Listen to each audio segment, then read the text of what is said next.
Hello my dear class 12 के students, कैसे हो बच्चों आप सभी लोग। उम्मीद करता हूँ आप सभी लोग अच्छे होंगे, पढ़ाई लिखाई खूब कर रहे होंगे क्योंकि एग्जाम सब आने ही वाले हैं। तो भाई साहब आप लोगों ने पढ़ाई लिखाई शुरू किया या नहीं किया, फटाफट सभी लोग बताएंगे।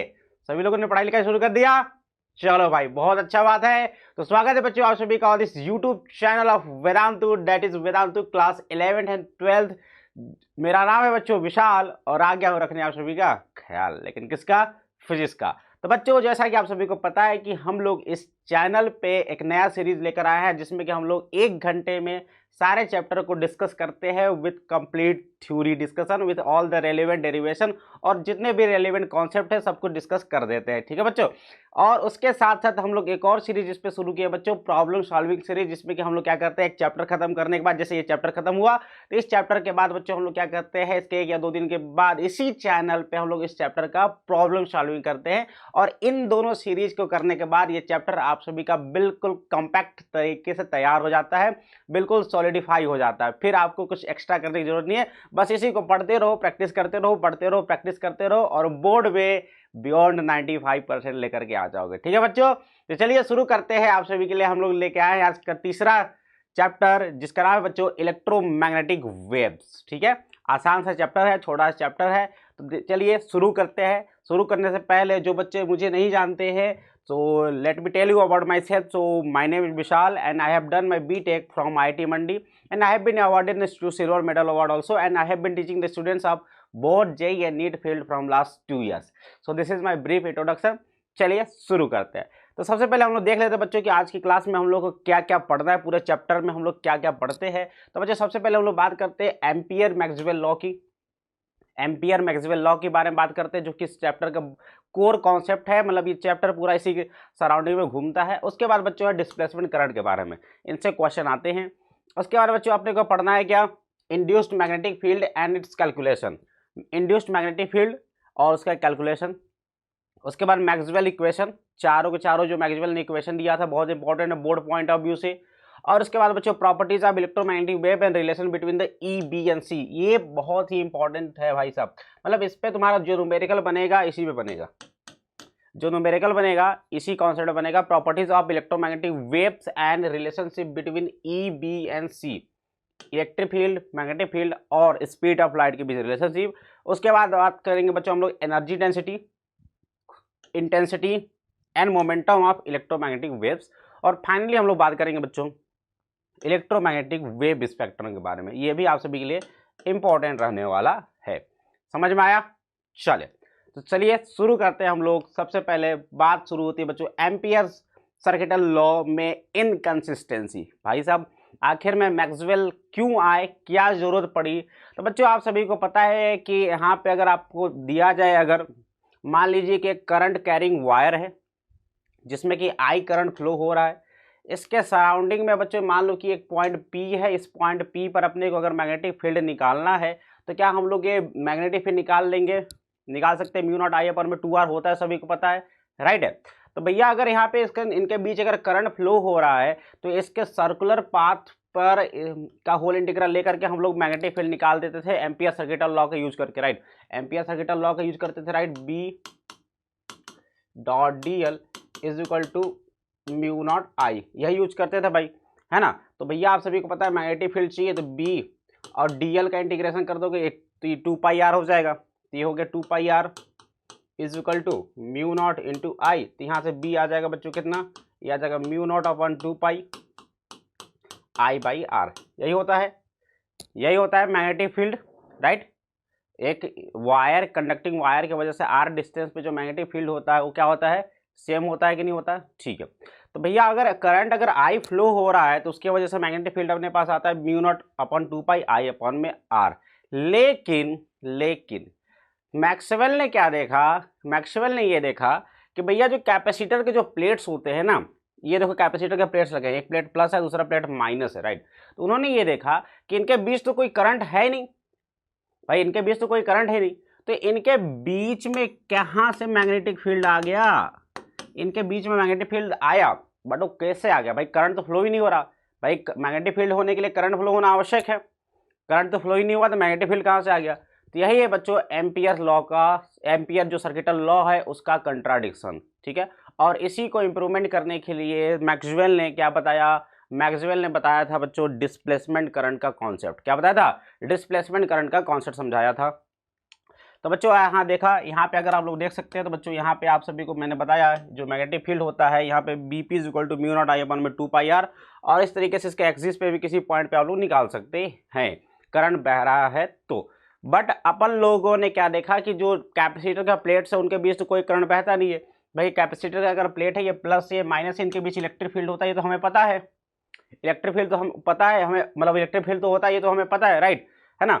तो जब इसमें उन्होंने देखा कि जब इसमें इस कैपेसिटर के प्लेट्स के बीच में क्या करते हैं हम लोग, जब टाइम वेरिंग करंट फ्लो कराते हैं तो क्या होता है बच्चों, चार्ज स्टोर होता है, टाइम वेरिंग चार्ज स्टोर होता है, टाइम वेरिंग चार्ज स्टोर होता है, जिसकी वजह से चार्ज जो है बच्चों लगातार बढ़ते रहते हैं, जिसकी वजह से क्या होगा, इन दोनों के बीच जो इलेक्ट्रिक फील्ड होगा वो लगातार बढ़ता रहेगा जब तक कि फुल्ली चार्ज ना हो जाए। तो यहाँ पे इनके बीच में एक वायरिंग इलेक्ट्रिक फील्ड आ जाता है।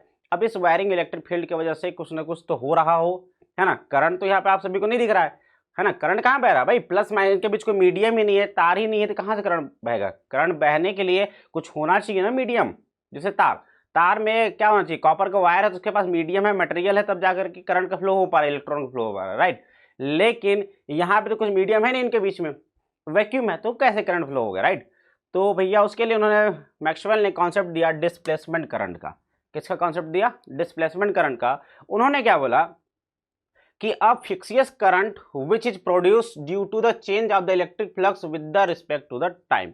तो होता क्या है कि जब इस कैपेसिटर के प्लेट्स के बीच में अगर आप टाइम वायरिंग, यहाँ से अगर बच्चों अगर आप ये बैटरी ले लो, इसको बैटरी से जोड़ दिया आपने और यहाँ से आपने टाइम वायरिंग करंट फ्लो कराया, मतलब अचानक केवल जैसे मान लो कि 5 एम्पियर का करंट अचानक से नहीं बढ़ रहा बह रहा है, पहले 1 एम्पियर बहा, फिर 2 एम्पियर बह रहा है, फिर 3 एम्पियर बह रहा है, फिर 4 एम्पियर बह रहा है। तो इस तरीके से एक बढ़ता हुआ IT मतलब जो करंट है that is a function of time, that is increasing with respect to time, right. तो अगर करंट इंक्रीज कर रहा है तो whatever the charge is getting stored on the plates of the capacitor that those are also changing, वो भी change होंगे, right. तो जिसकी वजह से क्या होगा, there will be a time varying electric field because you are changing the charge here, है ना। चार्ज का अमाउंट बढ़ रहा है तो चार्ज का अमाउंट बढ़ रहा है तो पोटेंशियल उनके बीच बढ़ेगा, राइट, जिसकी वजह से क्या होगा, इलेक्ट्रिक फील्ड भी टाइम वेरिंग चेंज होगा।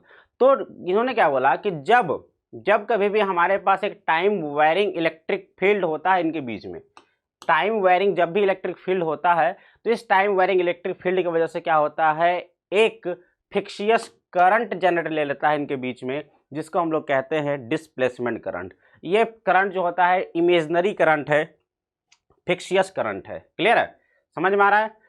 तो इसी को कहते हैं हम लोग बच्चों डिस्प्लेसमेंट करंट, यानी कि आप fictitious current which is produced due to the change of the electric flux. Change of the electric flux means change in the electric field, right, समझ में आया, विथ रिस्पेक्ट टू टाइम। और इस displacement current की value कितनी होती है, तो इस डिस्प्लेसमेंट करंट की जो वैल्यू होती है बच्चों, ये होती है ID is equal to epsilon naught d phi E है, ये E में E है, E लिखा है, ध्यान समझना, this is the d phi E by dt। Exam में केवल d फाई बाई dt लिख के आ जाओगे, नंबर कट जाएगा। यहाँ पे आपको लिखना पड़ेगा 5 इलेक्ट्रिक फ्लक्स। इलेक्ट्रिक फ्लक्स में टाइम के रिस्पेक्ट में चेंज जब होता है तो उसमें आप एप्सिलॉन नॉट से मल्टीप्लाई करा दो तो आपको निकल जाएगा डिस्प्लेसमेंट करंट। समझ में आ गया, याद रखिएगा, यहाँ पे इलेक्ट्रिक फील्ड जरूर ध्यान देंगे क्योंकि यहाँ पे बात किसका हो रहा है, इलेक्ट्रिक फ्लक्स का। समझ में आ गया, क्लियर है। चल अब देखो, अब एम्पियर का सर्किटल लॉ और मैक्सवेल ने जो कॉन्सेप्ट दिया डिस्प्लेसमेंट करंट का, उन दोनों को मिला करके बन जाता है Ampere Maxwell law. Ampere Maxwell law देखते हैं क्या है। तो एम्पियर मैक्सवेल लॉ क्या होता है भैया, कि इन्होंने क्या बोला कि जो एम्पियर ने शुरुआत में क्या बोला सर, एम्पियर ने शुरुआत में बोला कि होल इंटीग्रल B.dl जो होता है सर, ये होता है सर म्यू नॉट इंटू आई इनक्लोज्ड, राइट। अभी आई की जगह पे आई सिंपल मत रखो, आई की जगह पे आपको रखना पड़ेगा दो टाइप के करंट, एक तो रखना पड़ेगा आपको कंडक्शन करंट और दूसरा रखना पड़ेगा आपको डिस्प्लेसमेंट करंट, और इसमें म्यू नॉट से मल्टीप्लाई करो। समझे कि नहीं समझे, क्लियर है। क्योंकि यहाँ पे एक नया कॉन्सेप्ट आ गया डिस्प्लेसमेंट करंट का, राइट। तो भैया अगर केवल IC रखते हो, केवल I रखते हो, तो यहाँ अंदर तो I है नहीं, यहाँ पे अंदर तो I है नहीं, तो यहाँ पे मैग्नेटिक फील्ड तो जीरो होना चाहिए था, बट मैग्नेटिक फील्ड अंदर तो जीरो है नहीं, तो कहाँ से डिराइव कर पाओगे, नहीं कर पाओगे, राइट। अंदर क्या है, ID है, तो इसके लिए ID भी अपने साथ में जोड़ कर रखना पड़ेगा। तो ये क्या बोलता है एम्पियर मैक्सवेल लॉ, बहुत इंपॉर्टेंट है बोर्ड के पॉइंट ऑफ व्यू से, लिख लेना इसको। The line integral of magnetic field का line integral along a close loop in a free space is equal to mu naught times the total current, mu naught times the total current sum of conduction current and the displacement current threading the loop. समझ में आया? नहीं समझ में आया? जैसे कि ये है अपना वायर, ये वायर है, इस वायर में जो करंट बहता है बच्चों इसको हम लोग कहते हैं कंडक्शन करंट, राइट। यानी कि ये जो वायर है अभी तक इस वायर में जो करंट बह रहा था वो कंडक्शन करंट था। उसके बाद जो अंदर है, अंदर क्या बह रहा है बच्चों? डिस्प्लेसमेंट करंट बह रहा है। तो क्या हो जाएगा? IC plus ID। तो देखो बाहर जब तक है, जब तक बाहर है तो अपने पास displacement current zero, ID zero है, और जब अंदर आ गया तो क्या हो जाएगा? IC जीरो हो जाएगा, ID हो जाएगा। समझ में आया कि नहीं आया? क्लियर है? और ये IC कैपेसिटर केस में IC और ID बराबर होंगे। क्यों सर? किरचॉफ्स जंक्शन लॉ लगा लो भाई, जितना करंट आएगा उतना ही करंट अंदर से जाएगा, फिर इतना ही करंट बाहर जाएगा, तभी तो यहाँ से निकलने वाला करंट और यहाँ से जाने वाला करंट बराबर होंगे। समझ में आ रहा है? ठीक है, चलो तो यहाँ से फार्मूला लिखेंगे बच्चों, क्या हो जाएगा कि whole integral B dot DL, ये तो एम्पियर्स में भी था, बट यहाँ पे मॉडिफिकेशन क्या हुआ कि म्यू नॉट के साथ साथ IC जो रहेगा उसके साथ साथ आपको एक डिस्प्लेसमेंट करंट ID को भी बढ़ाना पड़ेगा, यानी कि epsilon naught d phi E upon में dt करना पड़ेगा, यानी कि mu naught times IC plus ID हो जाएगा, राइट। समझ में आ गया? बहुत इंपॉर्टेंट है भाई। चलो तो conduction current, current in a conductor due to flow of charge carriers, electron के मूवमेंट की वजह से जो करंट फ्लो होता है उसको हम लोग बोलते हैं कंडक्शन करंट, जो कि आप सभी के लिए इस तार में बह रहा है। ठीक है, चलें आगे। चले इंड्यूस्ड मैग्नेटिक फील्ड, अब हम लोग बात करते हैं इंड्यूस्ड मैग्नेटिक फील्ड की। समझ में आया? तो भैया आप सभी को पता है कि अपने पास ये कैपेसिटर के दो प्लेट्स हैं, इसमें टाइम वेयरिंग करंट बह रहा है, तो जिसकी वजह से क्या होगा, इनके बीच टाइम वेयरिंग इलेक्ट्रिक फ्लक्स आ जाएगा, यानी कि there will be change in the flux, there will be change in the flux, right है? समझ में आया? चलो तो IC, जब ध्यान समझना बच्चों, अगर जब IC अपना है, जब IC is equal to IT है, तब ID कितना होगा? जीरो होगा, और BP इज इक्वल टू हो जाएगा म्यू नॉट IT अपॉन में 2πr। समझे कि नहीं समझे? ठीक है, अब ध्यान समझना, ध्यान समझना, ये कब है? ये जब है बच्चों अपना पास लूप अपना बाहर है। ये लूप कहाँ है? बाहर है। लूप जब बाहर है तो बाहर वाले लूप के लिए यार, बाहर वाले लूप के लिए अपने पास जो करंट होगा वो क्या होगा? कंडक्शन करंट होगा, क्योंकि तार में बह रही है। ठीक है, तो यहाँ पे जो करंट होगा वो IC के बराबर होगा, और बाहर कोई भी डिस्प्लेसमेंट करंट नहीं होगा, क्योंकि एक्चुअल में करंट तो बह ही रही है। समझ गए? तो यहाँ पे जो P निकलेगा, इस पॉइंट P पे जो मैग्नेटिक फील्ड निकलेगा, जो कि मैग्नेटिक फील्ड है, वो कितना होगा? BP is equal to mu naught I upon में 2πr। ठीक है, चले। लेकिन अगर हम लोग बात करते हैं बच्चों अंदर कैपेसिटर के प्लेट के बीच में, कैपेसिटर के प्लेट के बीच में बात करते हैं, तो ये अगर मान लो कि एक लूप हमने बना दिया जिसका रेडियस है R, जिसका रेडियस है R, तो इस कंडीशन में यहाँ पे ध्यान समझना, ध्यान समझना यहाँ पे भाई, यहाँ पे IT तो बह रहा था, बट यहाँ पे अंदर क्या होगा सर? अब अंदर अपने पास होगा ID होगा, क्या होगा? ID होगा, जो कि I ऑफ t के बराबर होगा। ठीक है, लेकिन ध्यान समझिएगा, ध्यान समझिएगा भैया, ये जो करंट बह रहा है ये पूरे प्लेट्स में बह रहा होगा, जो डिस्प्लेसमेंट करंट होगा ये पूरे प्लेट के एरिया में बह रहा होगा, बट आपने जो लूप लिया है उसका एरिया कम है, उसका एरिया क्या है बच्चों? कम है। जो स्मॉल r है, यानी कि जो छोटा वाला लूप लिया है उसका रेडियस जो है कम है, तो भैया इससे कितना करंट फ्लो हो रहा है वो चाहिए, क्योंकि I इनक्लोज लेना पड़ता है, तो अपने को इससे कितना करंट बह रहा है वो चाहिए। तो देखो यार, आप सभी को पता है, सबसे पहले मुझे बता दो कि जो I करंट बह रहा है, ये I ऑफ t जो करंट बह रहा है कितने एरिया में बह रहा है सर? ये पूरे कैपिटल एरिया, पूरे πr स्क्वायर एरिया में बह रहा है। ठीक है, तो इस एरिया में कितना करंट बहेगा? तो सर ये इससे मल्टीप्लाई कर देंगे, तो पाई से पाई काट दो, तो I of t into R square by capital R square, तो this amount of current is flowing through this loop, जो कि डिस्प्लेसमेंट करंट के बराबर होगा। यहाँ पे डिस्प्लेसमेंट करंट कितना होगा? इतना के बराबर हो गया। समझ गए? देखो ये डिस्प्लेसमेंट करंट आ गया कि नहीं आ गया? भाई सेम टू सेम चीज ये हो गया अपने पास बच्चों, डिस्प्लेसमेंट करंट इस लूप से जो कि पास हो रहा है, और यहाँ पे कोई भी कंडक्शन करंट नहीं होगा, क्योंकि इसके बीच में कोई भी तार नहीं लगा है। तो लगा लो भैया फार्मूला, क्या लगाओगे फार्मूला? जो लिखोगे यहाँ पे फार्मूला, ये सेम टू सेम फार्मूला लगा लो। तो sir BP is equal to mu naught upon 2πr, और IT की जगह पे क्या रखोगे? जो भी करंट बह रहा है ये हो जाएगा R square by R square into IT, ये रखेंगे और यहाँ से इसको सॉल्व कर देंगे। क्लियर है? समझ में आ गया? अगर ऐसे नहीं कर पाते हो तो यहाँ से ये निकाल लो, इलेक्ट्रिक फ्लक्स निकाल लो, क्या होगा? Electric field into area E into πr square, और आप सभी को पता है कि यहाँ पे जो फ्लक्स निकल गया, इलेक्ट्रिक फील्ड कितना हो जाएगा? इलेक्ट्रिक फील्ड हो जाएगा बच्चों कितना? Q अपान में पाई, QT अपान में क्या हो जाएगा? इलेक्ट्रिक फील्ड क्या होगा बताओ? सिग्मा अपान में एप्सिलॉन नॉट, सिग्मा अपन में एप्सिलॉन नॉट हो जाएगा, तो सिग्मा अपन में यानी क्यू अपन में pi R square into epsilon naught into pi R square. तो यहाँ से फाई इतना आ गया, फ्लक्स इतना आ गया, है ना। तो फ्लक्स को आप क्या करोगे, फिर से डिफ्रेंशिएट करोगे, इतना करने की जरूरत नहीं है। सिंपल सी बात ये समझो, सिंपल सी बात तुमको मैं समझा ही देता हूँ। देखो जरा, है ना, अपने पास ये कैपेसिटर के दो प्लेट्स है भाई, इसमें करंट बह रहा है, एक टाइम वेरिंग करंट बह रहा है। क्या बह रहा है, टाइम वेरिंग करंट बह रहा है, ठीक है। और यहाँ पे हमने एक ले लिया लूप जिसका रेडियस है बच्चों स्मॉल आर, और इन बड़े वाले का रेडियस है कैपिटल आर। तो देखो यार, जो आई टी बह रहा है कहाँ बह रहा है sir, pi capital R square में बह रहा है। तो एक एरिया में कितना बहेगा सर, एक यूनिट एरिया में बहेगा सर पाई आर स्क्वायर। तो भैया इस एरिया में कितना बहेगा सर, इस एरिया में बहेगा जो करंट स्मॉल आर है ना, इसका रेडियस कितना हो जाएगा, स्मॉल आर हो जाएगा।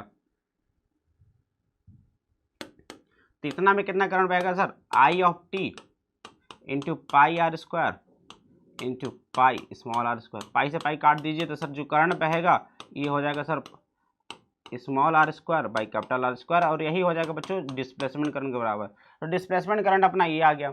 अब डिस्प्लेसमेंट करंट आ गया तो भैया बीपी इज इक्वल टू, आप सभी को पता है क्या होता है, म्यू नॉट आई अपॉन में 2 पाई आर। सर ये हो जाएगा म्यू नॉट अपॉन में 2 पाई आर, और यहाँ से आई जो टोटल करंट है वो कितना है सर, यहाँ पे कंडक्शन करंट तो 0 है, अपने पास क्या है केवल डिस्प्लेसमेंट करंट जिसकी वैल्यू है इतनी, राइट। ये हो जाएगा I of T into R square by में कैपिटल आर स्क्वायर। एक आर से एक आर काट दीजिए तो अपना आंसर यही आ जाएगा। समझ में आ गया, ठीक है भाई, हो जाएगा बात यहाँ तक। चले आगे चला जाए। अगला कंडीशन है जब हमारे पास बच्चों जो आर है, यानी जो लूप हमने लिया है उसका एरिया जो है बच्चों बड़ा है प्लेट के एरिया से, ठीक है। तो इस कंडीशन में क्या होगा, यहाँ पे कौन सा करंट बह रहा है, यहाँ पे केवल और केवल डिस्प्लेसमेंट करंट होगी, कंडक्शन करंट 0 होगा। कंडक्शन करंट 0 है तो यहाँ से करंट कितना बह रहा है, तो करंट अपने पास बह रहा है बच्चों कितना, टोटल भाई आई टी बह रहा है। ये जो आई टी बह रहा है यहीं पे किरचॉफ जंक्शन लॉ लगा लो भैया, तो जितना करंट आ रहा होता है करंट अंदर भी जाएगा, तो जो डिस्प्लेसमेंट करंट जो अंदर है वो भी बराबर होगा, I T is equal to I D, और आई सी क्या होगा यहाँ पे 0 होगा। तो फार्मूला लगा लो यार, फार्मूला लगा लो, क्या हो जाएगा फार्मूला, देखो मैक्सवेल लॉ फार्मूला लगा लो, whole integral B dot D L is equal to mu naught I C plus I D. I C तो हो गया 0 और आई डी कितना हो गया, आई टी हो गया। तो फार्मूला निकल के आ गया, समझ में आ गया कि नहीं आ गया, ठीक है। तो ये फार्मूला हो जाए, कर सकते हैं सभी लोग, हो पाएगा भाई। चलिए आगे चला जाए। Direction of the induced magnetic field. Induced magnetic field का अगर डायरेक्शन बात किया जाए बच्चों, तो चार्जिंग ऑफ कैपेसिटर, जब कैपेसिटर का चार्जिंग होता है, जब कैपेसिटर चार्ज हो रहा है तो induced magnetic field is in clockwise direction. तो इंड्यूस्ड मैग्नेटिक फील्ड होता है बच्चों क्लॉकवाइज डायरेक्शन में, राइट। वो इस तरीके से होता है ताकि वो क्या हो, इनको मतलब ये जो इंक्रीज हो रहा है फ्लक्स उसका विरोध ना करे, राइट। तो क्या होगा बच्चों, use right hand thumb rule. तो क्या होता है, induced magnetic field is clockwise direction जब चार्जिंग होता है, और जब डिस्चार्जिंग होता है कैपेसिटर का तो क्या होता है बच्चों, इंड्यूस्ड मैग्नेटिक फील्ड होता है एंटी क्लॉकवाइज डायरेक्शन में। किधर होता है, एंटी क्लॉकवाइज डायरेक्शन में। समझ में आ गया। तो बच्चों आपने लास्ट चैप्टर में पढ़ा था ये कि जब हम लोग क्या करते हैं बच्चों, फ्लक्स में चेंज करते हैं, मैग्नेटिक फ्लक्स में जब चेंज करते हैं तो इलेक्ट्रिक फील्ड जनरेट होता है, या फिर क्या जनरेट होता है, ईएमएफ जनरेट होता है, या फिर इंड्यूस्ड करंट जनरेट होता है, राइट। लेकिन यहाँ पे उल्टा हो रहा है, यहाँ पे हमने क्या किया, यहाँ पे हमने इलेक्ट्रिक फ्लक्स में चेंज किया जिसकी वजह से मैग्नेटिक फील्ड जनरेट हुआ। समझे कि नहीं समझे, समझ में आया बात, ठीक है। चले तो सेम दोनों रिवर्स केस है बच्चों, वाइस वर्सा हो गया। यहाँ पे अगर आप इलेक्ट्रिक फ्लक्स में चेंज करते हो तो मैग्नेटिक फील्ड आएगा, मैग्नेटिक फील्ड में चेंज करोगे तो इलेक्ट्रिक फील्ड आ जाएगा। क्लियर है। चलिए आगे बात करते हैं बच्चों मैक्सवेल इक्वेशन की। मैक्सवेल ने क्या क्या इक्वेशन दिया, तो बच्चों मैक्सवेल ने 4 इक्वेशन दिए थे, चारों इक्वेशन को आपको रट लेना है, याद कर लेना है, ठीक है। तो unification of theories of electricity and magnetism when fields are varying with the time. जब मैग्नेटिक फील्ड और इलेक्ट्रिक फील्ड टाइम के हिसाब से वेरी करते हैं तो उस कंडीशन में आप सभी को 4 फार्मूला याद रखने हैं, 4 इक्वेशन याद रखने हैं। बोर्ड में सीधे क्वेश्चन आते हैं, जरा देखिए क्या रहा है। सबसे पहला जो है बच्चों गॉस लॉ ऑफ इलेक्ट्रोस्टैटिक। क्या होता है बच्चों, whole integral E dot d s is equal to Q enclosed by epsilon naught, पहला फार्मूला। दूसरा Gauss law of magnetism, whole integral B dot d s is equal to होता है 0, whole integral B dot d s is equal to होता है 0, यानी कि close loop से टोटल मैग्नेटिक फ्लक्स जो गुजरता है वो होता है 0। उसके बाद तीसरा formula Faraday's law of electromagnetic EMF का, है ना, ईएमएफ इलेक्ट्रोमोटिव फोर्स का फार्मूला। तो इन्होंने क्या बोला कि बच्चों फैराडे ने बोला था कि जो ईएमएफ होता है माइनस d∅/dt होता है, राइट। और मैक्सवेल ने क्या बोला कि ये होता है बच्चों, ये जो फ्लक्स है आपका होल इंटीग्रल E.dl के बराबर भी होता है। तो ये भी याद रखेंगे आप सभी लोग। तीसरा इक्वेशन क्या है कि whole integral E.dl is equal to minus का d∅/dt, और ये किसके बराबर है सर? यही तो ईएमएफ के बराबर होता है, यही तो होता है बच्चों ईएमएफ के बराबर माइनस d∅/dt। और चौथा एम्पियर मैक्सवेल लॉ, जो कि बच्चों होल इंटीग्रल B.dl, यहाँ पे E.dl है, यहाँ पे E.dl है तो मैग्नेटिक फ्लक्स B में चेंज हो रहा है, राइट। यहाँ पे अपना B.dl है, यहाँ पे B.dl है तो यहाँ पे इलेक्ट्रिक फ्लक्स में चेंज कराएंगे, याद रखिएगा। तो mu naught into IC plus mu naught into epsilon not d∅E/dt, जो कि क्या है डिस्प्लेसमेंट करंट, भाई डिस्प्लेसमेंट करंट। समझ में आ गया कॉन्सेप्ट? क्लियर है? चलिए बात करते हैं हम लोग बच्चों सोर्सेस ऑफ इलेक्ट्रोमैग्नेटिक वेव्स। तो इलेक्ट्रोमैग्नेटिक वेव्स कैसे पैदा होते हैं? तो देखो यार चार्ज पार्टिकल का पूरा खेल है यहाँ पे। चार्ज पार्टिकल बच्चों जब रेस्ट पे होता है, आप सभी को पता है, जब चार्ज पार्टिकल जब रेस्ट पे होता है तो अपने पास केवल और केवल क्या होता है, इलेक्ट्रिक फील्ड होता है, केवल इलेक्ट्रोस्टैटिक फील्ड होता है ना, जो कि हमने पहले दूसरे चैप्टर में पढ़ा है, चार्ज एंड इलेक्ट्रिक फील्ड और कैपेसिटेंस में, ठीक है। उसके बाद जब बच्चों यूनिफॉर्म मोशन करता है चार्ज, जब चार्ज करता है यूनिफॉर्म मोशन, यानी कि उसकी स्पीड कांस्टेंट है, स्पीड क्या है, कांस्टेंट है, तो उस कंडीशन में ये इलेक्ट्रिक फील्ड और मैग्नेटिक फील्ड दोनों प्रोड्यूस करता है। उस केस में क्या करता है, ये इलेक्ट्रिक फील्ड और मैग्नेटिक फील्ड दोनों प्रोड्यूस करता है, जो कि आपने करंट वाले चैप्टर में पढ़ा है। जब इलेक्ट्रॉन मूव करते हैं तो इलेक्ट्रॉन के मूवमेंट की वजह से करंट तो होगी ही होगी, बट आपने देखा था बायो-सेवर्ट लॉ से उससे r डिस्टेंस पे मैग्नेटिक फील्ड भी आ जाता है, राइट। लेकिन जब यही चार्ज पार्टिकल कांस्टेंट स्पीड से नहीं बल्कि एक्सीलरेशन से दौड़ता है, मतलब खूब तेजी स्पीड से दौड़ता है, मतलब उसका स्पीड लगातार बढ़ रहा है, तो उस कंडीशन में क्या हो जाता है, एक्सीलरेशन हो जाता है। और इस कंडीशन में क्या होता है बच्चों, क्या होता है कि अब इस कंडीशन में अपने पास जो इलेक्ट्रिक फील्ड और मैग्नेटिक फील्ड तो पैदा होंगे ही होंगे, लेकिन वो टाइम वेरिंग इलेक्ट्रिक फील्ड और मैग्नेटिक फील्ड होता है। और इस कंडीशन में निकलता है बच्चों इलेक्ट्रोमैग्नेटिक वेव। क्या निकलता है? इलेक्ट्रोमैग्नेटिक वेव, ठीक है भैया। जब तक स्पीड से घूम रहा था उसके पास इलेक्ट्रिक फील्ड मैग्नेटिक फील्ड था, लेकिन अब स्पीड चेंज हो रही है, स्पीड लगातार बढ़ रही है, तो इलेक्ट्रिक फील्ड और मैग्नेटिक फील्ड भी क्या होगा, टाइम के हिसाब से बढ़ने लगेगा, और इसकी वजह से क्या होगा, इलेक्ट्रोमैग्नेटिक वेव जनरेट हो जाता है। तो acceleration motion of charge particle generates electromagnetic waves. Accelerated charge particle produces time varying electric field and it produces time varying magnetic field. तो याद रखिएगा इलेक्ट्रोमैग्नेटिक वेव कब पैदा होगा, तो जब चार्ज पार्टिकल एक्सीलरेशन से मूव करता है। If there is some acceleration to the charge particle then that charge particle will create time varying electric field and time varying magnetic field, ठीक है। यहाँ पे बच्चों जब टाइम वेरिंग मैग्नेटिक फील्ड होता है तो आप सभी ने देखा था कि अपने पास क्या पैदा हो गया, टाइम वेरिंग इलेक्ट्रिक फील्ड पैदा हुआ फैराडे के लॉ से। और जब टाइम वेरिंग इलेक्ट्रिक फील्ड होता है तो बच्चों तो टाइम वेरिंग मैग्नेटिक फील्ड आता है मैक्सवेल के लॉ से, ठीक है। The oscillating electric field and magnetic, अब जो तुम्हारा ये जो इलेक्ट्रिक फील्ड और मैग्नेटिक फील्ड आए जो कि टाइम पे डिपेंड कर रहे हैं, ये ऑसिलेटिंग इलेक्ट्रिक फील्ड और मैग्नेटिक फील्ड होते हैं, जो ये क्या होते हैं बच्चों, परपेंडिकुलर टू ईच अदर होते हैं, ठीक है। ये इलेक्ट्रिक फील्ड जो कि time varying electric field generate हुआ और टाइम वेरिंग मैग्नेटिक फील्ड जो जनरेट हुआ, this both fields are perpendicular to each other. Electromagnetic waves travel with the speed of light in vacuum. याद रखिएगा ये प्रॉपर्टीज याद रखिएगा। इलेक्ट्रोमैग्नेटिक वेव्स जो चलते हैं वो क्या चलते हैं बच्चों, एक दूसरे के परपेंडिकुलर चलते, मतलब जो इलेक्ट्रिक फील्ड और मैग्नेटिक फील्ड होता है वो एक दूसरे के परपेंडिकुलर होता है, और जो चलते हैं तो उनकी स्पीड होती है लाइट की स्पीड के बराबर। तो देखना ध्यान से, यहाँ पे एक चीज और देखना, the energy associated with the propagating wave comes at the expenses of the energy of the source. तो सोर्स की एनर्जी पे डिपेंड करेगा कि किस हिसाब से कितनी तेजी से प्रोपोगेशन हो रहा है, ठीक है, किस हिसाब से प्रोपोगेशन हो रहा है, क्या इंटेंसिटी रहने वाला है इलेक्ट्रिक फील्ड और मैग्नेटिक फील्ड का, ये सब किस पे डिपेंड करता है, सोर्स पे। तो देखिए बच्चों जहाँ अपने पास क्या है कि अपने पास एक इलेक्ट्रोमैग्नेटिक वेव आप सभी को दिख रहा है स्क्रीन पे। ये इलेक्ट्रोमैग्नेटिक वेव जो है बच्चों एक्स डायरेक्शन में मूव कर रहा है, और एक्स डायरेक्शन में मूव करने की वजह से क्या हो रहा है बच्चों, अपने पास दो टाइप के फील्ड्स आ रहे हैं, एक है इलेक्ट्रिक फील्ड, दूसरा है magnetic field. Electric fields are oscillating in the y direction, you can see with the pink colour, है ना। तो इलेक्ट्रिक फील्ड जो है बच्चों वो क्या कर रहा है, वाई डायरेक्शन में क्या कर रहा है, ऑसिलेट कर रहा है, और इसका जो मैक्सिमम वैल्यू है, जो कि इलेक्ट्रिक फील्ड का मैक्सिमम वैल्यू है, कितना है बच्चों, ई नॉट के बराबर है। कितना है, ई नॉट के बराबर है। और जो मैग्नेटिक फील्ड है, जो कि आप लोग ग्रीन कलर से देख पा रहे हो, मैग्नेटिक फील्ड जो है बच्चों ये जेड डायरेक्शन में ऑसिलेट कर रहा है ना, जेड डायरेक्शन में ऑसिलेट कर रहा है। ये है ऊपर जो इलेक्ट्रिक फील्ड है एक्स वाई में है, और ये मैग्नेटिक फील्ड जेड में ऑसिलेट कर रहा है। समझ में आया कि नहीं आया। और ये सारे के सारे टाइम वेरिंग इलेक्ट्रिक, देखो भाई टाइम के हिसाब से टाइम हर एक टाइम पे इलेक्ट्रिक फील्ड और मैग्नेटिक फील्ड की वैल्यू अलग अलग है कि नहीं है, बिल्कुल है भाई।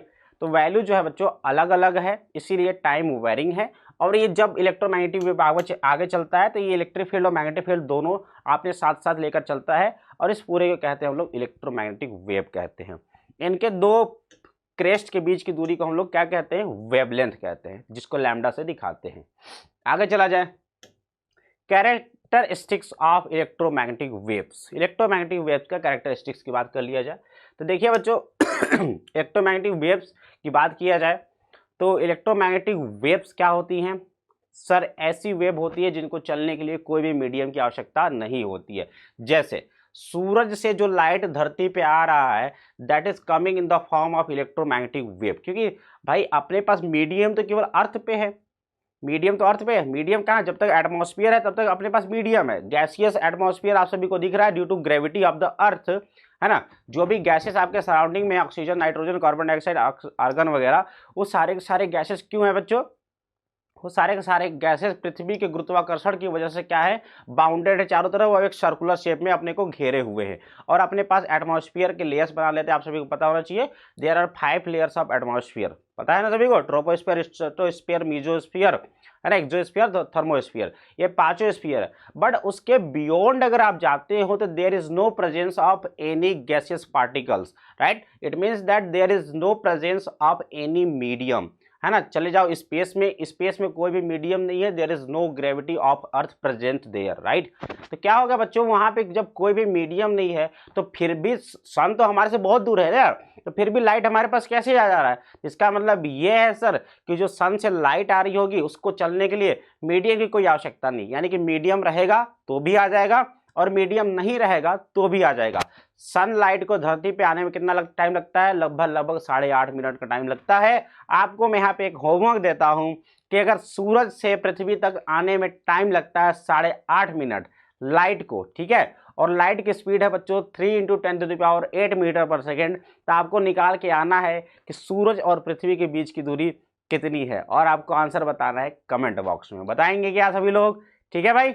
चले, तो पहला प्रॉपर्टी है कि electromagnetic waves do not require medium for propagation, है ना, उनको चलने के लिए कोई भी मीडियम की आवश्यकता नहीं है। इफ देयर इज मीडियम तो भी चलेगा, नहीं मीडियम है तो भी चलेगा।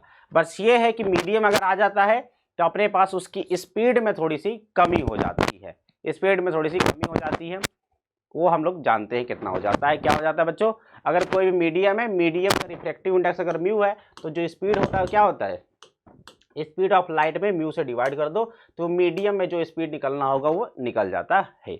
उसके बाद बच्चों, this wave travel with the speed of light in vacuum. जब तक वैक्यूम है, इट मीन्स दैट जब तक कि there is no atmosphere, there is no any hinders for the propagation of the lights, तो क्या होगा उस कंडीशन में ये जो वेव होंगे वो स्पीड ऑफ लाइट से मूव करते हैं, राइट। और उसके बाद ये जो वेव्स होते हैं बच्चों, these are transverse in nature.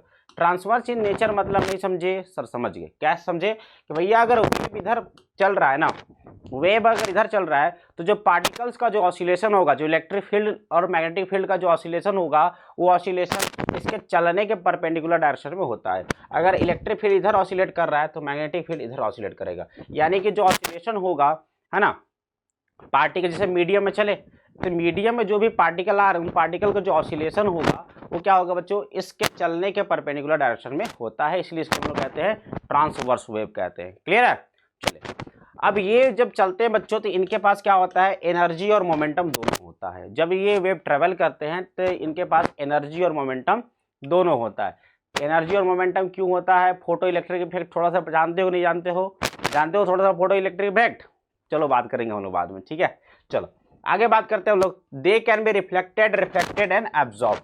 अब ये इलेक्ट्रोमैग्नेटिक वेव्स जो है बच्चों, इनका रिफ्लेक्शन भी हो सकता है, रिफ्रैक्शन भी हो सकता है, या फिर इनका एब्जॉर्प्शन भी हो सकता है। जैसे कि आप सभी लोग देख लीजिए कि बच्चों हमारे पास क्या आ रहा है एक इलेक्ट्रोमैग्नेटिक वेव आया जो कि इंसिडेंस हुआ किसी मीडियम में। अगर ये हमारे पास एक मीडियम रखा हुआ है, जिस मीडियम में क्या हो जाएगा बच्चों, कुछ पार्टिकल, कुछ लाइट रे रिफ्लेक्टेड हो जाएगी और कुछ लाइट रे बच्चों रिफ्रैक्शन में चली जाएगी और कुछ का एब्जॉर्प्शन भी हो जाता है। जैसे कि जो सन से लाइट, जो सनलाइट आती है बच्चों धरती पर, वो आती है शॉर्ट वेव में। किस में आती है? शॉर्ट वेव में आती है, यानी कि उनकी एनर्जी ज़्यादा होती है, हम लोग बात करेंगे थोड़ी देर में, ठीक है।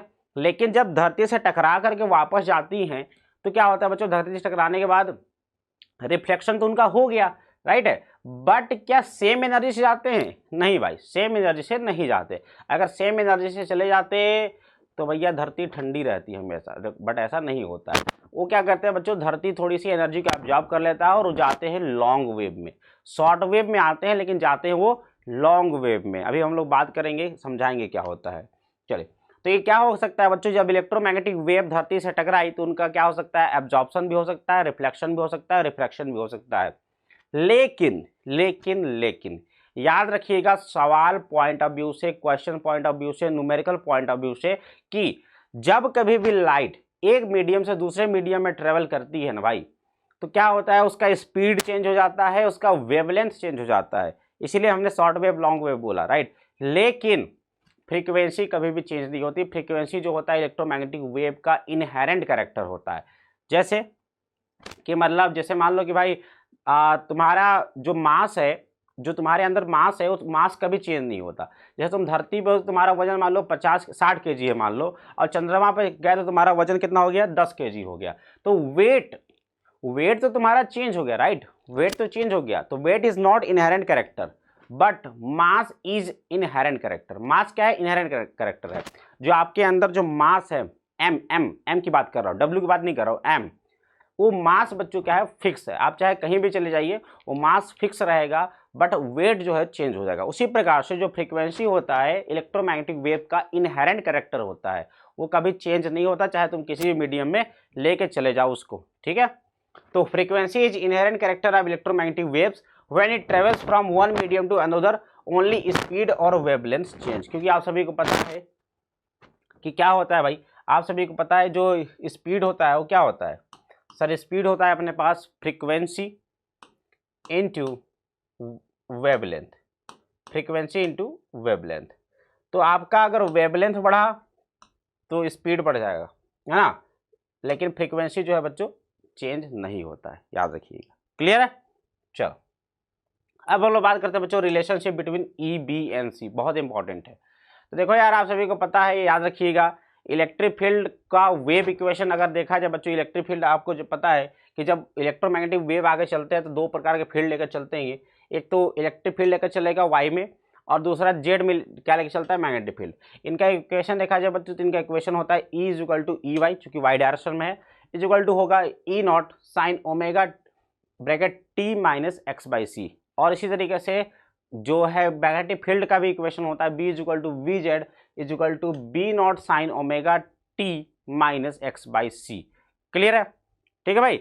और आप सभी को पता है बच्चों, फैराडेज लॉ से आप सभी को पता है कि whole integral E dot D L is equal to minus d five B upon d t होता है, राइट।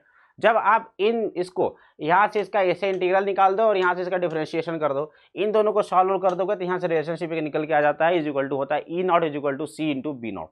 ये करने की आपकी आवश्यकता नहीं है, आपके बोर्ड में नहीं है, बट ये रिलेशनशिप आप सभी के लिए बहुत इंपॉर्टेंट है। जो इलेक्ट्रिक फील्ड की जो मैक्सिमम वैल्यू होता है, पीक वैल्यू जो ई नॉट होता है, that is equal to C into B naught. वो क्या होता है बच्चों, सी इंटू बी नॉट के बराबर होता है। बहुत इंपॉर्टेंट फॉर्मूला है, न्यूमेरिकल के लिए याद रखो। बोलो भाई, यानी कि इलेक्ट्रिक फील्ड जो होता है बच्चों, उसकी वैल्यू बहुत ज़्यादा होती है as compare to magnetic field, क्योंकि सी की वैल्यू कितनी आती है 3 × 10⁸। ठीक है, तो मतलब समझ सकते हो कि मतलब जो इलेक्ट्रिक फील्ड होता है वो मैग्नेटिक फील्ड की तुलना में इतना ज़्यादा होता है भाई, 3 × 10⁸ गुना ज़्यादा होता है, मतलब इलेक्ट्रिक फील्ड बहुत ज़्यादा होता है। ठीक है, E is equal to C into B naught, याद रहेगा। चलो अगला रिलेशनशिप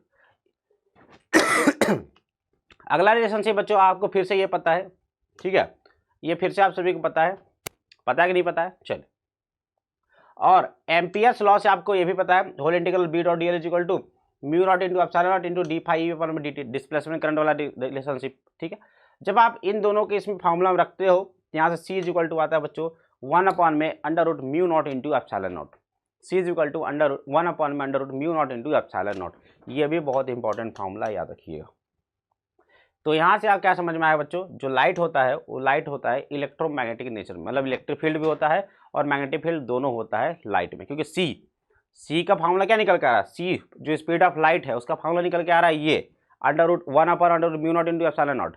म्यू नॉट क्या है, मैग्नेटिक, मतलब मैग्नेटिक का परमिटिविटी, अभी क्या है इलेक्ट्रिक फील्ड की परमिटिविटी, राइट। तो क्या इसका मतलब क्या समझे सर, इसका मतलब ये समझे जो स्पीड ऑफ लाइट है सर इस पर डिपेंड कर रहा है, मतलब लाइट जो है इलेक्ट्रोमैग्नेटिक इन नेचर का होता है। ठीक है, चलिए, तो बच्चों यहाँ से आपने देखा कि जो speed of electromagnetic wave in vacuum हमने निकाल दिया, कितना होता है, ये होता है, निकाल दिया क्या। चलिए, लेकिन अगर मान लो कि अपने पास वैक्यूम नहीं है, जब जो लाइट है वो कहाँ ट्रेवल कर रहा है, धरती पे घूम रहा है इधर उधर, तो भैया अपने पास कुछ ना कुछ मीडियम होगा, उस मीडियम का कुछ ना कुछ क्या है, उस मीडियम का कुछ ना कुछ आ जाएगा अपने पास रिलेटिव परमेबिलिटी। क्या आ जाएगा, रिलेटिव परमेबिलिटी।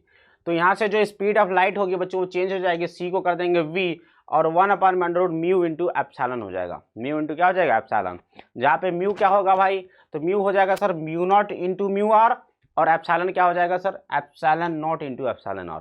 अब यहाँ पे म्यू आर और एप्सिलॉन आर क्या है, तो सर म्यू आर है अपना relative permeability of the medium, जो भी मीडियम में आप लाइट को प्रोपोगेट करा रहे हो उसका रिलेटिव परमेबिलिटी होगा, और एप्सिलॉन आर क्या होगा बच्चों, रिलेटिव परमिटिविटी ऑफ मीडियम होगा। ये आपको क्वेश्चन में दिया रहेगा। तो अगर इसको आप वैल्यू रख देते हैं बच्चों, तो mu r into epsilon r को एक साथ कर दीजिए, तो ये हो गया बच्चों सी के बराबर। बोलो ये क्या हो जाएगा, सी के बराबर हो जाएगा, और ये होगा अपने पास ये बचेगा। तो v इज इक्वल टू आ जाएगा बच्चों सी अपॉन में under root mu r into epsilon r. बोलो भाई सी अपॉन में under root mu r into epsilon r. यानी कि आप देख सकते हैं ये दोनों की वैल्यू तो पहली बार एक से बड़ा होता है, यानी कि जो स्पीड ऑफ लाइट जो होता है बच्चों किसी मीडियम में जाने के बाद क्या होता है, घट जाता है, सी डिवाइड बाई इतना हो जाता है, ये भी याद रखिएगा। क्लियर है। चलो भाई, एक सवाल है आप सभी के लिए, एक सवाल है क्या, अब plane electromagnetic wave of frequency 25 megahertz travels in free space along the x direction, x direction में चलिए मूव कर रहा है। चलिए, उसके बाद कह रहा है at a particular point in space and time electric field जो है बच्चों इतना है 6.3 जेकैब वोल्ट पर मीटर। तो what is the B at this point. देखो यार, वेव चल रहा है तुम्हारा आई में, एक्स कैप में, और इलेक्ट्रिक फील्ड है जे कैप में, तो मैग्नेटिक फील्ड को क्या के कैप में होना पड़ेगा, बोलो होना पड़ेगा।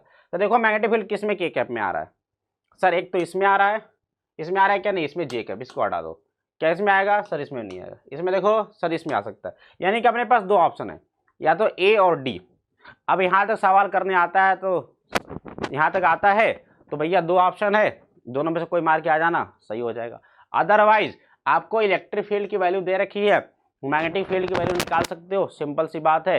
अभी रिलेशनशिप हमने जस्ट पढ़ा, क्या पढ़ा, electric field is equal to C into B, पढ़ा कि नहीं पढ़ा, पढ़ा सर। तो इलेक्ट्रिक फील्ड भैया आपसे, तो यहाँ से बी निकाल लेंगे क्योंकि बी चाहिए अपने को, तो इलेक्ट्रिक फील्ड हमारा 6.3 दिया ही था, और सी की वैल्यू इतनी होती है, सॉल्व कर देंगे तो आ जाएगा बच्चों 2.1 × 10⁻⁻8 टेस्ला। कितना हो जाएगा, 10⁻⁸ टेस्ला हो जाएगा, राइट। तो यहाँ से आप लोग समझ गए बच्चों कि जो बी की वैल्यू आ गई, इतनी आ गई। अब ऑप्शन जरा देख लीजिए, और उसके साथ ही किधर होगा बच्चों, ये होगा अपने पास के कैप में। क्यों, क्योंकि इलेक्ट्रिक फील्ड है अपना आई कैप में, अरे प्रोपोगेशन और आई कैप में, और ये जो है जे कैप में है, जिसको अपना के कैप में होना पड़ेगा। यानी कि इसकी जो डायरेक्शन होगी बच्चों ई क्रॉस बी में होगी। ई किधर है, मतलब जो डायरेक्शन होती है वेव के प्रोपोगेशन की किधर होती है, ई क्रॉस बी। तो I is equal to E cross B होगा, क्योंकि जो वेव जा रहा है आई में जा रहा है, और इलेक्ट्रिक फील्ड किधर है, अपना जे कैप में है, तो इसको अपना के कैप होना पड़ेगा, तभी जे क्रॉस के करोगे तब आई आंसर आएगा, राइट। तो अपने पास कौन सा आंसर हो जाएगा, तो सर अपने पास 2.1 × 10⁻⁻8 के कैप टेस्ला हो जाएगा, क्योंकि 6 वाला आंसर नहीं होगा। समझे कि नहीं समझे, कर पाओगे। चलो भाई आगे चला जाए, एनर्जी डेंसिटी की बात कर लेते हैं हम लोग फटाक से। तो एनर्जी डेंसिटी क्या होता है बच्चों, पर यूनिट वॉल्यूम में जितना एनर्जी स्टोर हुआ, एक इलेक्ट्रोमैग्नेटिक वेव जा रहा है, ठीक है, हमने एक यूनिट वॉल्यूम पकड़ लिया, इस यूनिट वॉल्यूम में इस वेव की कितनी एनर्जी है उसको हम लोग कहते हैं energy density. The energy stored in unit volume in a electric या magnetic field is known as the energy density।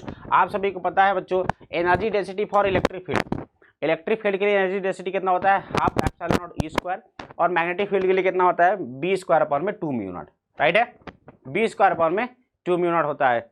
चलो एवरेज एनर्जी डेंसिटी की बात किया जाए बच्चों तो शुरुआत में 0, बाद में इतना डिवाइड बाय 2 कर देंगे तो हो जाएगा 1/4 एप्सिलॉन नॉट ई स्क्वायर, और इसी तरीके से ये भी इसका बटे 2 कर दो तो कितना हो जाएगा बच्चों बी एवरेज अगर निकाल लिया जाए बच्चों तो कितना हो जाएगा बी नॉट स्क्वायर अपॉन में 4 म्यू नॉट, राइट है। ये हो गया average energy density electric field और मैग्नेटिक फील्ड का, ठीक है। अब इनको दोनों को जोड़ दो, दोनों को क्या कर दो जोड़ दो तो टोटल एनर्जी निकल जाएगा average energy density of electromagnetic wave. भैया इलेक्ट्रिक फील्ड का इतना, मैग्नेटिक फील्ड का इतना, इलेक्ट्रोमैग्नेटिक वेव का कितना निकलेगा, सर हम दोनों को जोड़ देंगे, क्या करेंगे दोनों को जोड़ देंगे। अब ध्यान समझना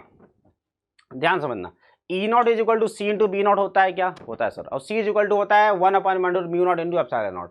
तो यहाँ से देख रहा हूँ 1/4 epsilon naught E naught square को हमने क्या किया 1/4 एप्सिलॉन नॉट की जगह पे हमने रख दिया बच्चों, एप्सिलॉन नॉट की जगह पे हमने रख दिया sir 1/c² into mu naught, बोलो रख देंगे, यहाँ से रख दिया, और ई नॉट की जगह रख दिया बच्चों हमने c² इंटू बी नॉट। जब इसको देखो c² काट दो ये हो जाएगा बच्चों B naught square upon 4 mu naught. और क्या यही energy density for electric field, क्या ये मैग्नेटिक फील्ड की एनर्जी डेंसिटी के बराबर आ गया, यानी कि जो आपने देखा ये दोनों आपस में बराबर हैं, ये दोनों आपस में बराबर हैं, तो आप लोग ये लिख सकते हो क्या है ना 1/4 half epsilon naught E naught square plus B naught square upon 4 mu naught की जगह पे क्या लिख सकते हैं, दोनों बराबर ही हैं, तो ये दोनों को बराबर एक तो दोनों जोड़ दोगे तो 1/4 कितना हो जाएगा 1/2 हो जाएगा। इसको आप इलेक्ट्रिक फील्ड में लिख लो या मैग्नेटिक फील्ड में लिख लो, तो पूरा एनर्जी जो होता है बच्चों इलेक्ट्रोमैग्नेटिक वेव का वो कितना होता है, पूरे इलेक्ट्रोमैग्नेटिक वेव का एनर्जी होता है half epsilon naught E naught square is equal to B naught square upon में 2 म्यू नॉट होता है, याद रखिएगा, कर सकते हैं, हो जाएगा भाई।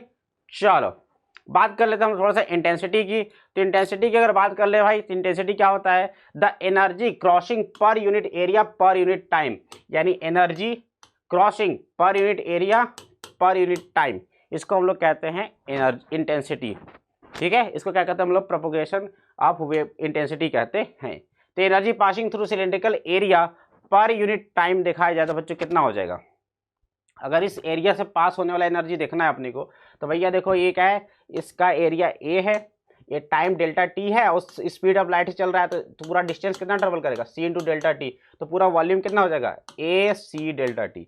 इस सिलेंड्रिकल का वॉल्यूम कितना हो गया ए सी डेल्टा टी हो गया, राइट। तो भैया आप सभी को पता है एनर्जी पर यूनिट वॉल्यूम और पर यूनिट टाइम कितना हो जाएगा half epsilon naught E naught square. इसमें अगर आप वॉल्यूम से मल्टीप्लाई कर देते तो वॉल्यूम से मल्टीप्लाई कर दीजिए तो हो जाएगा बच्चों क्या इज इक्वल टू आप बी नॉट स्क्वायर पर 2 म्यू नॉट में भी वॉल्यूम से मल्टीप्लाई कर दीजिए, वॉल्यूम तो क्या हो गया ए इंटू सी हो गया, समझ में आ गया। तो यहाँ से इंटेंसिटी इज इक्वल टू निकल, अब यहाँ से इंटेंसिटी निकालो तो इंटेंसिटी क्या हो जाएगा बच्चों एनर्जी अपॉन में पर unit area per unit time, तो इसमें आप एरिया से डिवाइड कर देंगे तो ये आ जाता है। अर्थात सिंपल सी बात यह है कि जो भी एनर्जी डेंसिटी आपने निकाला था, जो भी एनर्जी डेंसिटी आपने निकाला उसमें क्या कर दीजिए सी से मल्टीप्लाई कर दीजिए, ठीक है। इसमें भी सी से इसमें भी सी से मल्टीप्लाई कर दी, यहाँ आ जाएगा इंटेंसिटी। तो इस तरीके से इलेक्ट्रोमैग्नेटिक वेव की इंटेंसिटी आप लोग निकाल सकते हैं। What ever the energy density है उसमें आप स्पीड ऑफ लाइट से मल्टीप्लाई कर दो तो ये निकल जाएगा आपका इंटेंसिटी, कुछ करने की जरूरत नहीं है, ठीक है भाई, हो जाएगा बात यहाँ तक क्लियर है। चलो intensity due two point source, point source की वजह से इंटेंसिटी की बात करें बच्चों तो पॉइंट सोर्स की वजह से बात की जाए तो एक पॉइंट सोर्स है जो कि चारों तरफ क्या निकाल रहा है बच्चों इलेक्ट्रोमैग्नेटिक वेव निकाल रहा है। तो एक आर डिस्टेंस पे अगर अपने पास एक सरफेस बना दिया तो भैया इस सरफेस पे कितना इंटेंसिटी है, तो सर ये हो जाएगा intensity is equal to energy per unit area per unit time. Energy per unit time क्या होता है पावर अपॉन में एरिया, तो आई इज इक्वल टू आ जाएगा बच्चों पी अपॉन में 4πr²। तो intensity is inversely proportional to the square of r, so the intensity due to the point source obey the inverse square. क्या करता है इनवर्स स्क्वायर को फॉलो करता है, याद रखिएगा। पॉइंट सोर्स की वजह से इंटेंसिटी कितनी होती है I is equal to P upon में 4πr²। मोमेंटम की बात कर लिया जाए, इलेक्ट्रोमैग्नेटिक वेव जो आगे चल रहा है उसके पास मोमेंटम कितना है, तो मोमेंटम इज इक्वल टू होता है बच्चों एनर्जी अपॉन में सी, एनर्जी अपॉन में सी, ठीक है। तो इलेक्ट्रोमैग्नेटिक वेव जब चलते हैं तो उसके साथ अपने पास क्या होता है एनर्जी होता है तो अपने पास मोमेंटम होता है। तो मोमेंटम इज इक्वल टू होता है बच्चों P is equal to u upon में सी, जहाँ यू है energy carried by electromagnetic wave in free space. ये एनर्जी है, एनर्जी डेंसिटी नहीं है, ये क्या है एनर्जी है, ठीक है। चलिए बात करते हैं हम लोग एक छोटे से क्वेश्चन की। छोटा सा क्वेश्चन लिखे कह रहा है बच्चों, the electric field in an electromagnetic wave gives given by E is equal to 50 newton per coulomb sin omega t minus x by c. If the wave travels in vacuum, find average energy contained in a cylindrical cross section of 10 cm square and length 50 cm along the x axis. भाई निकाल सकते हैं क्या? कह रहा है energy, average energy कितना इसके अंदर है। तो भैया आप सभी को पता है यूडी कितना होता है, एनर्जी डेंसिटी क्या होता है, energy per unit volume, energy per unit volume ये होता है sir half epsilon naught E naught square. तो भैया आप सभी को दे रखा है एप्सिलॉन नॉट की वैल्यू पता है, ई नॉट की वैल्यू पता है, और वॉल्यूम तो निकाल ही लोगे। एरिया से, एरिया में अगर मल्टीप्लाई कर दो, इस एरिया में अगर लेंथ से मल्टीप्लाई कर दोगे तो क्या निकल जाएगा, अपना वॉल्यूम निकल ही जाएगा। ठीक है, समझ में आ गया। चलिए उसके बाद दूसरा देखो कह रहा है intensity of the electromagnetic wave. तो जो भी एनर्जी डेंसिटी आई थी उसमें हाफ एप्सिलॉन में सी से मल्टीप्लाई कर दीजिए और मोमेंटम में निकाल दो एनर्जी अपन में सी कर दो, राइट। तो सारा भाई सारा काम अपना हो जाएगा। एनर्जी डेंसिटी आप सभी को ये पता है, तो अपने को क्या चाहिए, अपने को एनर्जी चाहिए इस गिवन वॉल्यूम में। तो क्या हो जाएगा भैया, एनर्जी डेंसिटी इंटू वॉल्यूम कर दीजिए। एनर्जी डेंसिटी हो गया half epsilon naught E naught square into volume हो गया ए इंटू एल। तो मैंने जो बताया बस वही कर दो, कैलकुलेशन कर दो, अपना आंसर आ जाएगा भाई, हो जाएगा। चलो उसके बाद इंटेंसिटी, तो इंटेंसिटी मैंने बताया था बच्चों क्या करना पड़ता है, एनर्जी डेंसिटी में सी से मल्टीप्लाई करना होता है, कर दिया, ये भी काम हो गया। और मोमेंटम निकाल गया, एनर्जी में सी से डिवाइड कर दीजिए तो मोमेंटम निकल जाएगा। तो सारा काम हो जाएगा, क्या सारा काम हो जाएगा, सभी इसको बताइए, सभी लोग बताओ जरा, सारा सवाल लग जाएंगे इस टाइप के। चलिए भाई अब हम लोग बात करते हैं अपना लास्ट टॉपिक इलेक्ट्रोमैग्नेटिक स्पेक्ट्रम। इसके बाद करते हैं इलेक्ट्रोमैग्नेटिक स्पेक्ट्रम। हमने अभी तक पूरा कॉन्सेप्ट डील कर लिया, हमने अच्छे से क्वेश्चन भी कर लिए 2 दिन। अब चलो बात करते हैं लास्ट टॉपिक इलेक्ट्रोमैग्नेटिक स्पेक्ट्रम की। तो होता क्या है आखिर में इलेक्ट्रोमैग्नेटिक स्पेक्ट्रम भाई? तो ये होता है यार, जो इलेक्ट्रोमैग्नेटिक वेव जो आ रहा है ना, जो इलेक्ट्रोमैग्नेटिक वेव आ रहा है उसमें बहुत सारे वेवलेंथ रहते हैं, उसमें बहुत सारे लाइट्स रहते हैं। तो उन लाइट के वेवलेंथ को एक ऑर्डर में अगर आप जमा देते हो, एक ऑर्डर में अगर आप जमा देते हो तो जो पैटर्न प्राप्त होता है उसको हम लोग स्पेक्ट्रम कहते हैं, राइट। तो क्या बच्चों, द ऑर्डरली डिस्ट्रीब्यूशन, क्रम में एक ऑर्डर में डिस्ट्रीब्यूट करो, है ना, of electromagnetic radiation according to the their frequency और their wavelength is called the electromagnetic spectrum. अब एक लाइट आ रहा है सन से, चाहे कहीं से भी आ रहा है, वो लाइट अगर आ रहा है तो उसमें बहुत सारे रेडिएशन है, बहुत सारे उसके वेवलेंथ है, बहुत सारे फ्रीक्वेंसीज है। तो या तो वेवलेंथ के बढ़ते क्रम में लिख लो या तो फ्रीक्वेंसी के बढ़ते क्रम में लिख लो। तो जो एक ऑर्डर आपको प्राप्त होता है उसको हम लोग कहते हैं इलेक्ट्रोमैग्नेटिक स्पेक्ट्रम। तो सनलाइट की अगर बात करें बच्चों, तो सनलाइट में अपने पास होता है 7 प्रकार के रेज। ये बहुत इंपॉर्टेंट है, नाम याद रखना। सबसे पहले बच्चों हम लोग बात करते हैं, सबसे पहला होता है गामा रे, उसके बाद एक्स रे, उसके बाद यूवी रे, उसके बाद अल्ट्रावायलेट, सॉरी यूवी मतलब अल्ट्रावायलेट हो गया, उसके बाद यूविजिबल हो गया, उसके बाद इंफ्रारेड, उसके बाद माइक्रोवेव और उसके बाद रेडियो वेव। तो ये 7 वेव होते हैं। अब ध्यान से समझिएगा, ध्यान समझिएगा, जो गामा होता है बच्चों उसकी फ्रीक्वेंसी सबसे ज़्यादा होती है, जो गामा रे होता है उसकी फ्रीक्वेंसी सबसे ज़्यादा होती है, और गामा से इधर की ओर आगे बढ़ने पर फ्रीक्वेंसी घटती है, राइट। तो फ्रीक्वेंसी गामा की सबसे अधिक है और सबसे कम फ्रीक्वेंसी किसका होता है बच्चों, रेडियो वेव का। रेडियो वेव का फ्रीक्वेंसी सबसे कम होता है। और आप सभी को पता है बच्चों फ्रीक्वेंसी और वेवलेंथ क्या होते हैं, एक दूसरे के इन्वर्सली प्रोपोर्शनल होते हैं। यानी कि अगर गामा की फ्रीक्वेंसी सबसे ज़्यादा है तो गामा का वेवलेंथ क्या होगा, सबसे कम होगा।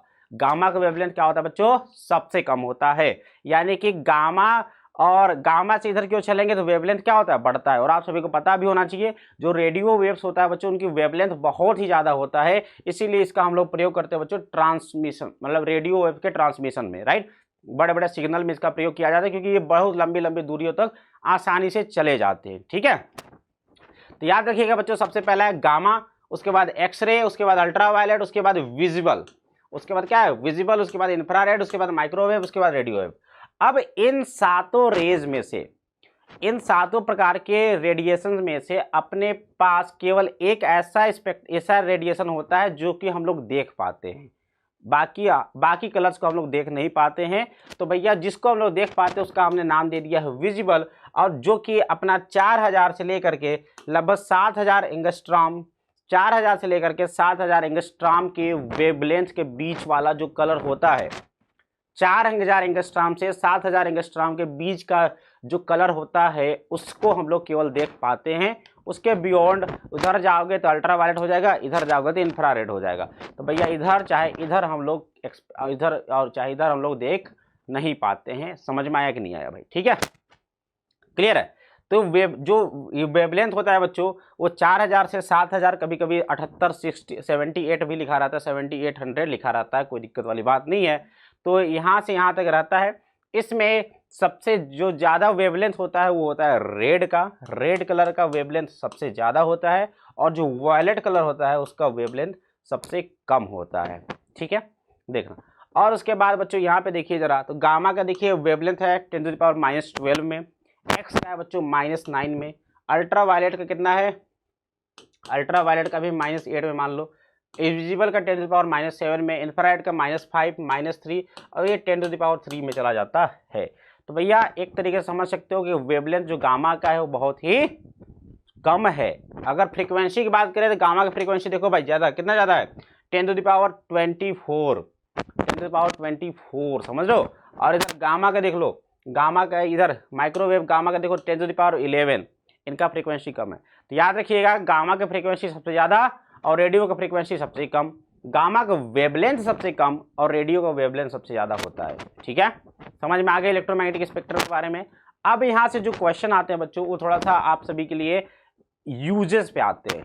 What are the usage of this spectrum, this range. ठीक है, तो देखो ये सब याद करने की जरूरत नहीं है। जो रेंज है यहाँ पे जो रेंज लिखा हुआ है याद करने की आप सभी के लिए जरूरत नहीं है, लेकिन जो एप्लीकेशन है वो बड़ा जरूरी है भाई याद करना।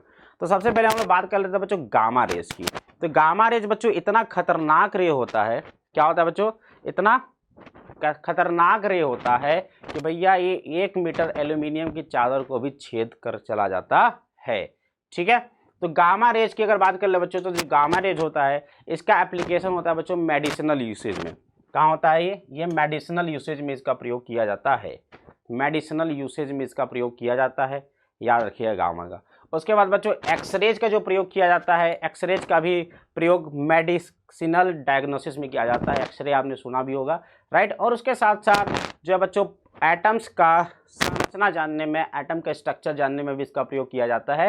रंजन ने यूज किया था एक्सरे का बमबारी का, हमने उसके चीज स्पेक्ट्रम के बारे में जाना था, राइट। उसके बाद बच्चों अगर हम लोग बात करते हैं अल्ट्रा वायलेट का, यूवी रेज की अगर हम लोग बात करते हैं तो यूवी रेज का यूज होता है बच्चों आँख के सर्जरी में। याद रखो, आँख के सर्जरी में detecting of skin disease, skin से रिलेटेड डिजीज का पता करने में इसका प्रयोग होता है। और कहाँ प्रयोग होता है बच्चों, वाटर प्यूरिफिकेशन में, वाटर को शुद्ध करने में इसका प्रयोग होता है। ठीक है, ये अल्ट्रा वायलेट रेज का प्रयोग होता है। याद रखिएगा अल्ट्रा वायलेट रेज के एक्सेस हमारे शरीर के लिए खतरनाक होते हैं। ठीक है, उसके बाद अगर हम लोग बात करते हैं बच्चों विजिबल लाइट, तो इसका यूज होता है बच्चों हमारे विजन के लिए, हमें अगल बगल की चीज़ों को देखने के लिए, महसूस करने के लिए कि अगल बगल की चीज़ें कौन सी। भाई आप सभी को पता है हमारा आँख बहुमूल्य चीज़ है ना, अमूल्य चीज़ है, बहुमूल्य नहीं, अमूल्य चीज़ है ना। तो भैया आँख को देखने के लिए ये कलर ही सेंसिटिव होते हैं, मतलब एक कलर ही आँख देख पाता है, इनसे बियॉन्ड वाले चीज़ों को नहीं देख पाता, राइट। तो इसीलिए इसका प्रयोग होता है बच्चों विजन और कलर में। इसका प्रयोग कहाँ होता है, विजन एंड कलर में इसका यूज़ किया जाता है। लास्टली अगर हम लोग बात करते हैं बच्चों इंफ्रारेड की, तो इंफ्रारेड का प्रयोग होता है बच्चों रिमोट स्विचेस में। ये जो रिमोट लगा हुआ है, चाहे आप एसी के रिमोट की बात करो, टीवी के रिमोट की बात करो, चाहे एटम बम के रिमोट की बात करो, है ना, कि रिमोट की बात कर लो, तो ये जो रिमोट्स होते हैं बच्चों, ये जो है रिमोट में इंफ्रारेड का प्रयोग किया जाता है। किसका प्रयोग किया जाता है, इंफ्रारेड का प्रयोग किया जाता है। उसके बाद माइक्रोवेव्स, तो माइक्रोवेव्स का जो प्रयोग किया जाता है बच्चों, ये माइक्रोवेव्स का प्रयोग किया जाता है एयरक्राफ्ट नेविगेशन में, है ना। एयरक्राफ्ट जो होते हैं उनके संचालन में प्रयोग किया जाता है, उनके देखरेख करने में प्रयोग किया जाता है, उन पर नज़र रखने के लिए प्रयोग किया जाता है।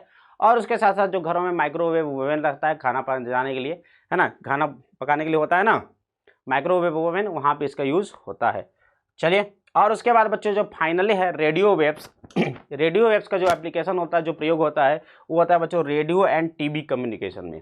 कहाँ होता है, रेडियो और टीवी कम्युनिकेशन में इसका प्रयोग किया जाता है। तो ये था बच्चों हमारा आप सभी का सारे के सारे इलेक्ट्रोमैग्नेटिक स्पेक्ट्रम के जो कलर्स होते हैं या फिर जो पार्ट्स होते हैं उनका एप्लीकेशन। तो इसको याद रखिएगा, these are going to be very important for your coming examination. अगर ये सारे के सारे आप सभी के कम्पिटिटिव एग्जाम में भी पूछे जाते हैं कि इसका एप्लीकेशन कहाँ पे होता है। ठीक है बच्चों, चलो ये था बच्चों आज का हमारा कंप्लीट सेशन का डिस्कशन विद इन 1 आवर, और कंप्लीट डिस्कशन हमने किया है। तो आपका काम क्या बनता है भाई, चैनल को सब्सक्राइब कर देना और सेशन को लाइक कर देना, वीडियो को भी लाइक जरूर कर देना यार, और शेयर वर्क कर देना, और इसको पूरा सीरीज को देखो। और जल्द ही इसका हम लोग क्या करने वाले हैं, प्रॉब्लम सॉल्विंग करने वाले हैं। तो स्टे ट्यून्ड बच्चों, और सब्सक्राइब कर लेना। थैंक यू वेरी मच, मिलते हैं नेक्स्ट सेशन में, तब तक के लिए बाय बाय, टेक केयर, ऐश करो।